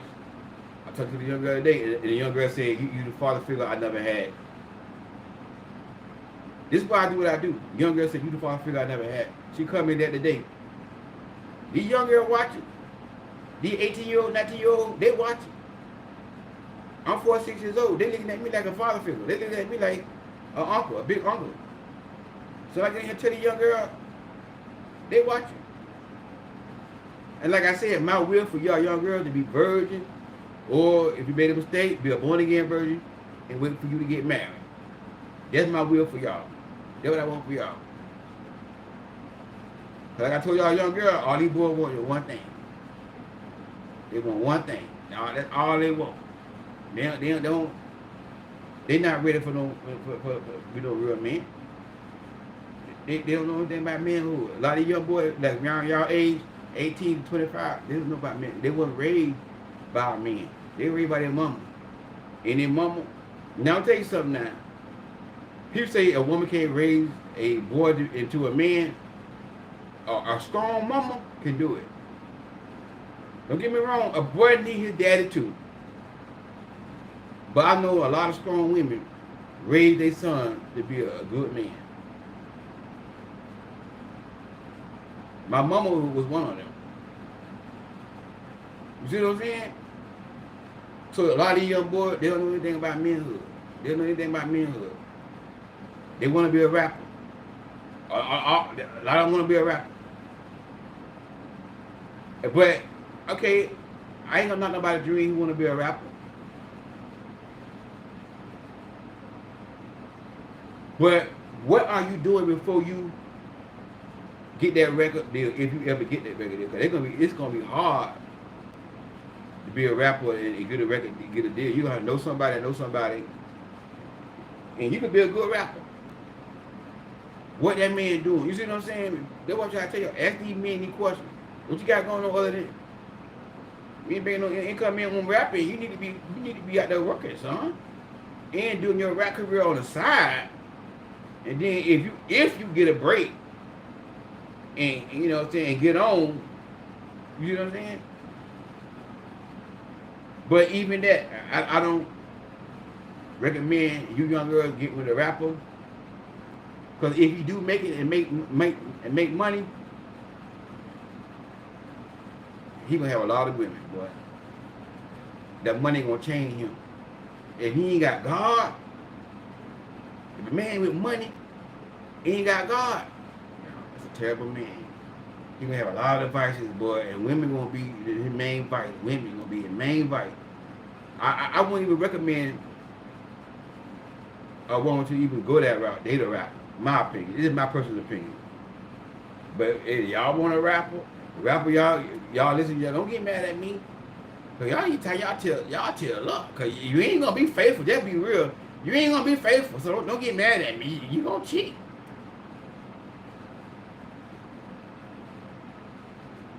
You see what I'm saying? So I wouldn't even advise that. So I tell the young girl, don't get with nobody who ain't got no woman himself. You see what I'm saying? Man, this wisdom right here, y'all. I try to, pour it to y'all. This wisdom. This wisdom.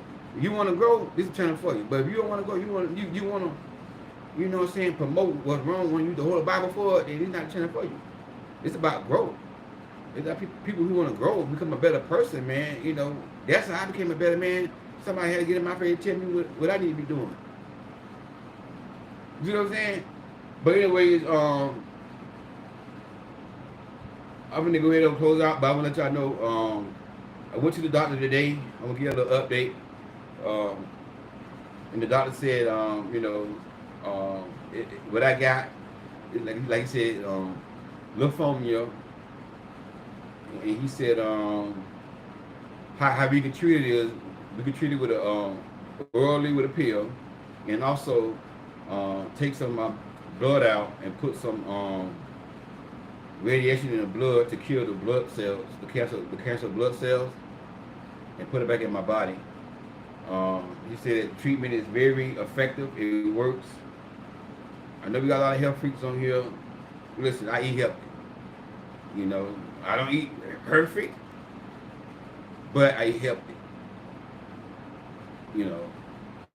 Like today, I ate some blackberries,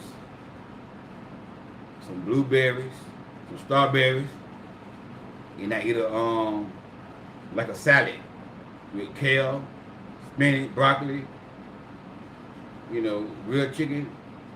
Man, the dressing had like this ginger like dressing. That dressing was so good. I just can't have a salad without dressing, y'all. Oh man, I can't eat this. I gotta have some dressing on my salad. Sorry, y'all. It's too fat and all that kind of stuff. Child, hey.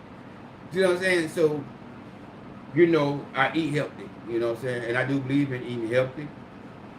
But I don't believe in being a health freak, though.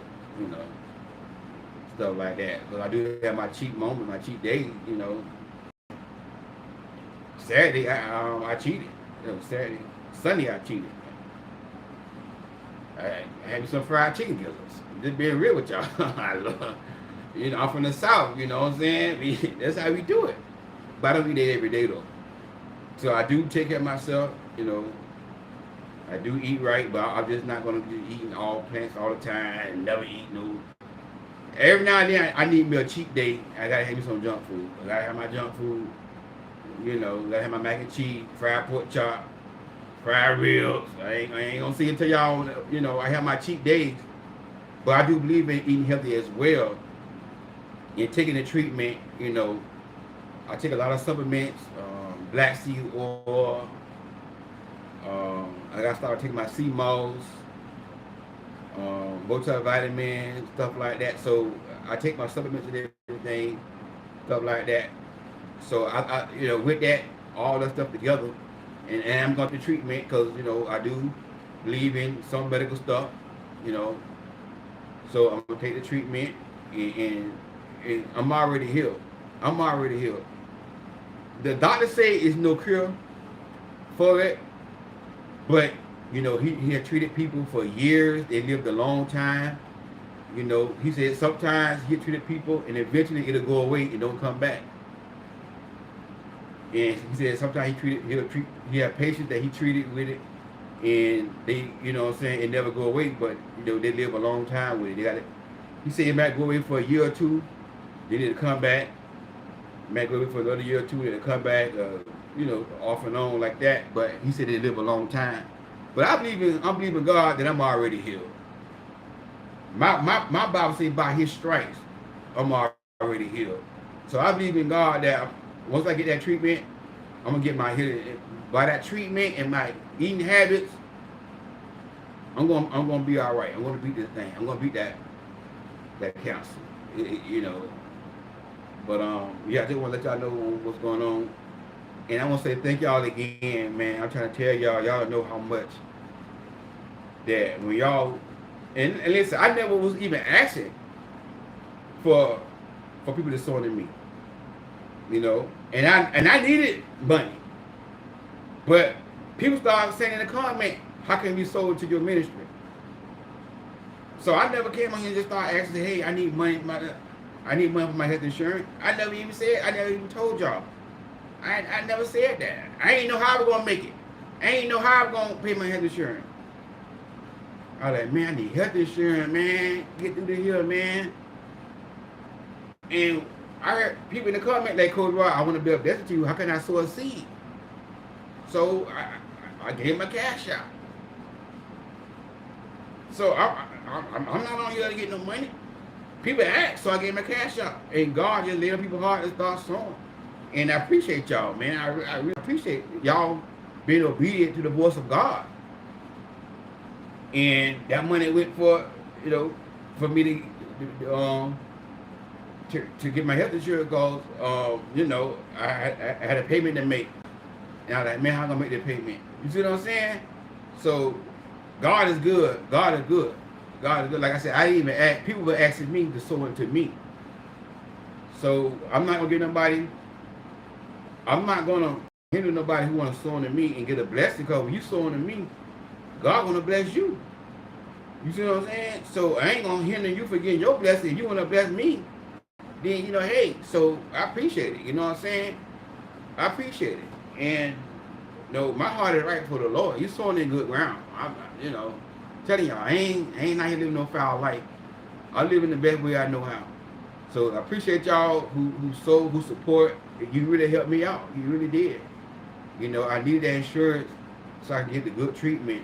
Like I said, I'm at U Health, and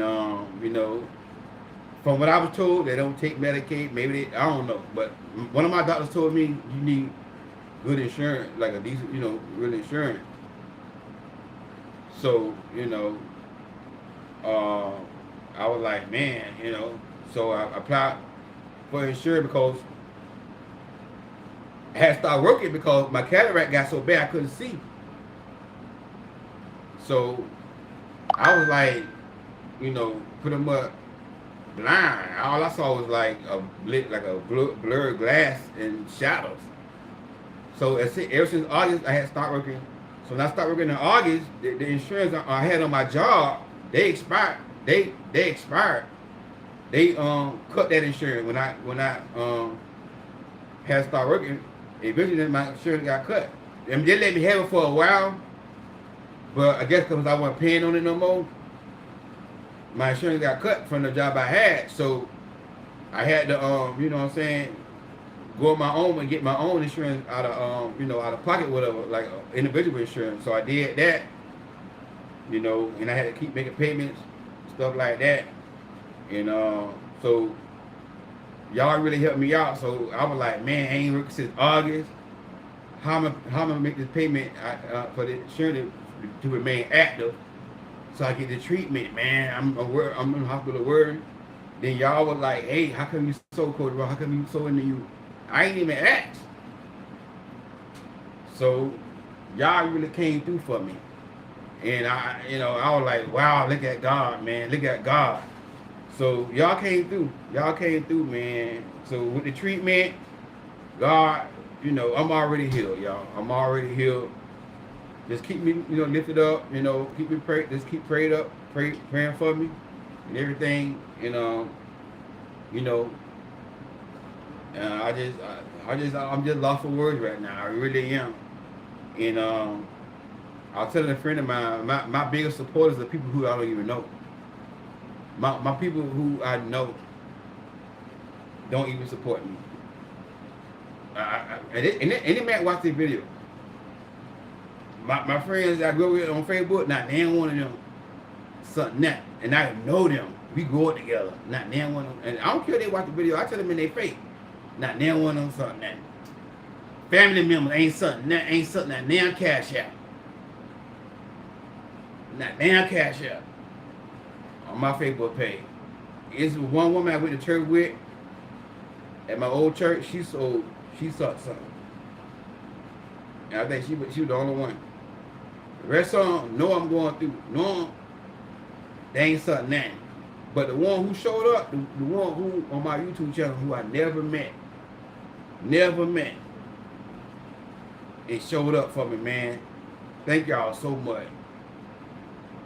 Thank y'all so much. Y'all don't know what y'all done. I got friends and family didn't even sow nothing. You see what I'm saying? So y'all really my true supporters and help. Y'all really my true supporters and help. I'm just being real with y'all, man. That's why I mainly be on Facebook. I'm gonna go where I can get supported at. I'm not gonna go where I ain't get supported. I'm just gonna be real with y'all. I ain't gonna be real with y'all. Right? They didn't even support Jesus' own family and friends. They didn't even support him. The Bible said he wasn't even on it in his hometown. They were like, "You the son of God, boy. You boy, I know you a little boy. You can't tell me what's on." That's how I be. Jesus got support from people he didn't even know. You see what I'm saying? So, thank y'all, man. I really do appreciate it, man. Y'all don't know what y'all mean to me, but I'm gonna tell y'all something about me. I don't like taking handouts. I'm gonna get back on my feet. I'm gonna start back working. And my goal is to start back working either by July. I can't do physical work right now. Because if I get too hot and sweat a lot, I'll start getting lightheaded with the condition, I guess the cancer that I have, the lymphoma. So I can't do a lot of physical work right now. You know what I'm saying? But, I can drive a truck. I can just sit down and drive a truck. So my plan is by July to be back working by July. If everything go right with the treatment, if you know what I'm saying, like I'm getting better, I want to go back to work, cause I had some friends say, man, powerful disability, man. I don't want to live like that right now. Nothing wrong with that. If you're on disability, you ain't wrong. It's just me. It's just me. I don't want to wait 6 months for them to give me my first check and all this. I gotta live, man. I don't want to be kissing nobody out behind about them giving me the money. And then you ain't gonna make you ain't gonna get a whole lot of money off no disability, man. You ain't get a whole lot of money. I can make $95,000, $100,000 a year driving the truck. More money. I like doing it myself. I like working. I don't like sitting home all day to get the check. That's not me. I don't like taking handouts. I want to go back to work. I'm tired of my skin has gotten better, but man, I just want good skin again. Oh, y'all, the king name. Thank you, Lizzie. I want to be. It's like, man.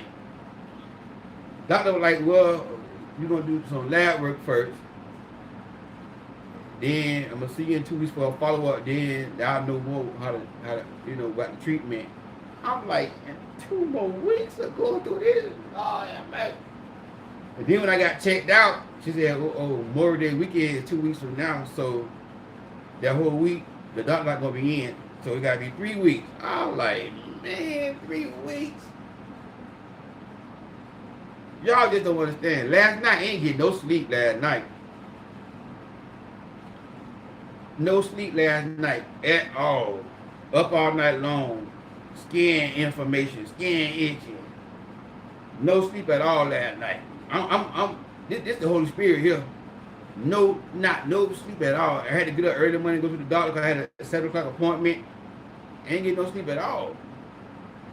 So this is not easy, y'all. And I just want me some good skin again, man. I can't stand my skin looking like the hill. Boy, my skin. Woo, Lord, man. Man. Boy, if you got good skin, please thank God for skin. Thank God for having good skin. Take care of your skin, man. Oh my God. Y'all don't know, boy. It's not easy, man. I tell my friend today, like, and and I wasn't being mean. I'll just let her know, like, I understand what you're saying, but man, you don't know this right here. I just wanted to vent. Like, just let me vent. Express myself. Like, I can't keep it all in. Like, don't say that. No. You will be. I know I'm gonna be all right. Just let me talk about it. Gotta get it out. You know what I'm saying? But yeah. So it's probably gonna be 3 weeks for the follow up. Maybe he said after 3 weeks he gonna try to get me treated within that week. So please, doc, man, don't have me wait no longer than that week after the follow up, man. That next week I want to start getting treatment. Get this thing going, cause I want to go back to work. Cause I believe this formula is causing my vision to be messed up, and that's what causes me my vision problems. And I need to have my vision to pass the DOT physical to get my job back. And I think once I start getting the treatment, my vision will get better. Because when I close my eyes, I see like different images when I close my eyes, I see different images and stuff like that. It's coming from the information that the white blood cells is taking my eyes. It's taking what I got, the white blood cells is taking my skin. It attacked my face the most. It attacked my face the most. My eyes be inflamed. My ears, it attacked my ears a lot. That's the most attack that they do is my face. Hair loss, all because of that right there. I had good hair, man. I had good skin. Y'all watch my old videos, y'all see good hair, good skin. I had all that. Yeah, I had all that, man. So I just want to get that back, y'all. I want to get that back. But y'all keep me in your prayers. I'm gonna get through it. I'm already healed by His stripes. And thank y'all again for y'all support and y'all love, man. Appreciate y'all. I'll talk to y'all tomorrow. Be blessed.